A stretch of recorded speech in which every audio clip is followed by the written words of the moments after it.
Now, from Lord Andrew Lindsay in the film Chariots of Fire to Dr. Tom Latimer in the comedy hit series Don't Wait Up, actor Nigel Havers has played some iconic characters. And he will be sharing some of his best showbiz stories from over the last 5 decades, going on tour for the first time. He's going to be joining us in a moment on the sofa. Let's have a little look back.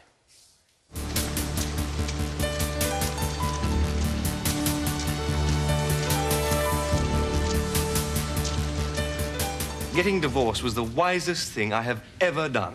And if two people can't get on together, they have got to split. That's just what your mother said. Ah, there you are, you see? Yeah. And that's why we're getting divorced. But you can't get divorced. You're married. To my mother. Ordinarily, I'd lend you my mobile, but in the circumstances, I'm afraid not. The gig's up. Get out of there.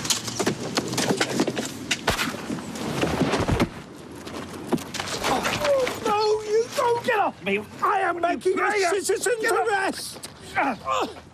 Love Roy. So do I. Such a lovely man. Where is he? Well, the whole of the cast of Corrie are fantastic. A lot of laughs there. So, over the road, you know. Yeah, I do. absolutely. Yes, very much. Nigel Havers, welcome to the Breakfast Thank you. Sofa. A pleasure to be here. So, your stories that you're going to be telling on tour, that you're going to be doing, they won't be about the Coronation Street cast. I don't know. I haven't worked it out yet. I'm just going to wing it. Going to chat. It's a chat, really. I mean, I say I'm going to wing it. I've organised a few clips and things, you know. OK, can you set the stage for us? What is it? Are you on an armchair? Are you at a... No, I'll be standing up. Just standing up? Yeah. Just strolling around? Strolling around, having a chat. Audience participation, will you be... I would imagine so. I might do a magic trick here and there. Can you do magic? Yeah. Really? Yeah. How? Well, I haven't got any things. Oh, there you go. Yeah. What would you do? What's your magic trick? I've got several. OK. I'll teach someone how to make a decent martini. It's a packed show full of bits and bobs. And stories about my career. Well, this is where I was kind of going with the Coronation Street, because you said they were all lovely. Yeah. I mean, are you going to tell any stories that are kind of outlandish and that we might discover that someone we thought was lovely is not lovely? No, because I can't, because they're all lovely. Seriously. No, seriously, they are. You got on with every single person you've worked with. I have, over except your for one, career. actually, who I can't name, Judy Davis, who's an actress. Why? OK. And I never really got on with her. And I was filming with David Lean in India for a long time. And I mean, it wasn't just me. She was difficult to work with. And that's pretty much the only person... What did that look like? Well, I mean, I just was... I didn't say much. And she didn't say much to me. Oh, so you went into a sort of silent Yeah, mode. we did. OK. And she was quite... David Lean came... It was an interesting scene. I arrive and she's got her feet in a little pond in our garden. And with Alec Guinness, who was playing Godberly, an Indian. And I'm shocked that my wife, future wife, is sharing a space with an Indian gentleman. So I said, come on, you have to leave now. And she turns around and says, Ronnie... And David Lean said, could you swing your legs around like this? Because we can see creases in your neck. She said, I don't mind the creases in my neck. I want you to see the creases. Good for her. And he said, well, it's a prettier shot. And she turned around and said, what decent film have you ever directed? Ouch. And all the camera crew just disappeared. I was left going, well, anyway, well, carry on. So David was furious. There is an absolute joy for you, I'd imagine. If you have been in some of the most iconic film moments that exist, and I'm thinking now Chariots of Fire, for example, the running on the beach scene. Yeah. Lift the lid a little bit for us about something that might maybe spoil the magic, but maybe not. Doesn't matter, does it? Long time has passed. It was a long take. And we were very early... one of the first things we shot was that scene. Because if people haven't seen it before, you were all runners. We're all runners, and we'd been training for 4 months. OK. And we were in sort of pretty good nick. And there's this beach, a mile long, each take, in freezing water.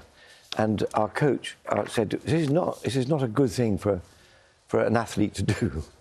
in freezing water. Anyway, that's filming. Yeah, and were any of the actors not up to it? I mean, presumably you had different levels of fitness. Were you... No, we were all pretty damn fit. OK. Yeah, we were good. So no problems there? No. No one was gasping? And No. We've got to have an hour's We did break. 6 takes, that's 6 miles. OK.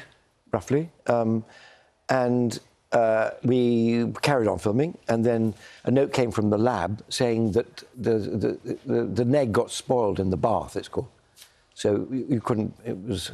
So you had to do it again? Had to do it again. So we did it about a month later, and it was a much better day. There were the cloud. It looked so much better. So God was smiling. And I was frightened because I'd had an accident while hurdling about 10 days before, and I'd dislocated my shoulder. I had an involvement with a hurdle. Showing off explain, for those people who don't know, that was part of the role. I mean, you weren't just hurdling for fun. No, I had to learn how to be a hurdler. Yeah. And I was showing off to Ben Cross and clipped a hurdle and stuck my hand out, and I dislocated my shoulder and also cracked my wrist, broke my wrist. And I didn't tell anybody about that. Well, you can't. Because I couldn't. That could be put back, but so it mended on its own in a very odd way. Oh my goodness! Oh, you know about cameras. I think we can see Oh, that. camera 5, I think. Oh, wow. Yeah. Oh, can you just kind of click it back? It doesn't. No, that's it just never went back, and my whole thing was messed around with. Any other thing ailments you want to share with us? No, but that's filming. You know, that's what happens. Do you know what I'm fascinated about? Obviously, we can't say the name of your tour because it's got a rude word. Well, it's Don't. No, I'm not going to. I would never say it. But I did check up on this word, and someone said this word in the House of Commons a year or so ago. And the Speaker said, "Wait a minute," and he checked and said, It's fine. It's fine. He But did say that. we're not. I know. Breakfast But it telling. We're not basically says gonna... Nigel Havers talking nonsense. I mean, Yes, that's exactly it. Yeah, which is mostly what I talk. I am fascinated about this new ITV drama, A Cruel Love, that you are playing. Your grandfather. Yes, I am. What an incredible history to have in your family. It was the weirdest thing, in a way. It's all about Ruth Ellis, as you know. Who was the last woman hanged in the UK. And your grandfather, well, you tell me, he was the judge. He was the judge that sentenced her. Who passed the sentence down. Yes. Now, there he is. What was he... Just away from him as a judge with the robes and the wig, what was he like as a granddad? Oh, I adored him. He was the most charming man and very liberal and easygoing and not scary in any sense. But looking as a judge, he looked always quite scary. They kind of should be. But How did he feel about that? Did you ever talk to him about it? And he told me, and everyone, that he tried to make Ruth Ellis say to the jury that, you know, the man was so cruel to me that in self-defence I shot him. And she kept saying, no, I knew what I was doing. And my grandfather would say, no, let's start again. Oh. He bullied you, he harassed you, so obviously you had to.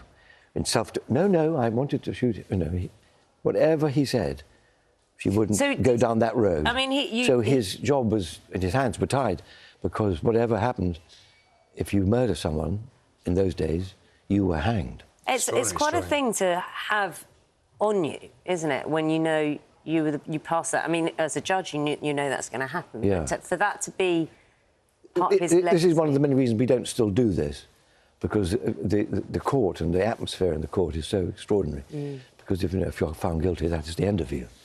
And thank heavens we don't do that now. But when we filmed that scene in court, the atmosphere was extraordinary.